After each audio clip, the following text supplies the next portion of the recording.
et d'accueillir leurs exigences comme un homme. Dieu pose l'altérité et la différence sexuelle au principe de toute relation véritable. Par ailleurs, cette altérité n'est pas explicitée ni définie, encore moins interprétée à partir d'elle-même ou de sa manifestation dans la vie humaine. Il faut conclure. L'Afrique a-t-il besoin de ce genre de gender? L'Afrique est donc prévenue du danger qui constitue, je prends en compte tous les dangers qui ont été soulignés avant moi, tous les dangers qui constituent ce phénomène. Cette idéologie vêtue du manteau de la science, et pourtant, oui, dont les théoriciens sont des loups vêtus du peau de l'agneau.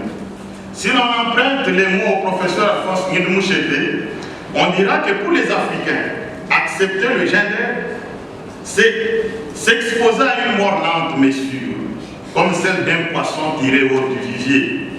L'accepter, c'est apostasier, c'est briser la communion avec les ancêtres pour sacrifier l'avenir de l'Afrique aux dieux étrangers. C'est marcher sur les contradictions, c'est cesser d'être fidèle à la fois au Christ à l'Afrique.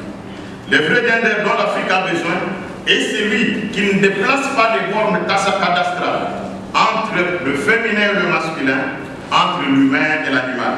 Celui qui n'autorise pas des falsifications, encore moins des applications idéologiques ou des altérations. Un tel gender n'est pas étranger à la Bible.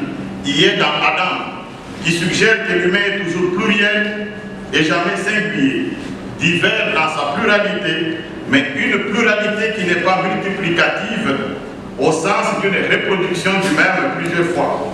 Ce principe est de surcroît au cœur de nos traditions africaines. Prétendre poser l'égalité entre l'homme et la femme en faisant abstraction de la différence sexuelle n'apportera aucune connaissance réelle sur l'homme et la femme et sur leur destinée. L'Afrique a donc, je vais conclure, l'Afrique a donc besoin des hommes outillés, comme ceux qui sont dans cette salle, armés des énergies du cœur, du bon sens et de la science jusqu'aux dents, des avant-gardistes, des sentinelles de l'aurore, ces veilleurs qui, comme les prophètes d'Israël, seront placés sur les remparts de l'Afrique et feront 24 sur 24 heures la contre-expertise des idéologies et théories venues d'ailleurs et souvent prêtes à porter.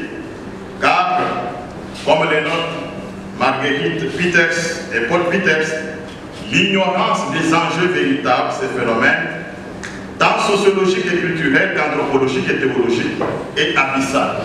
Or, l'ignorance est toujours mauvaise conseillère. Je dis et je vous remercie.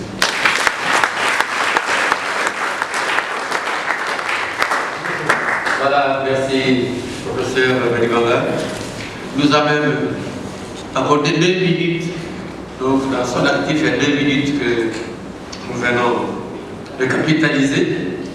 C'est pour dire que nous sommes maintenant rentrés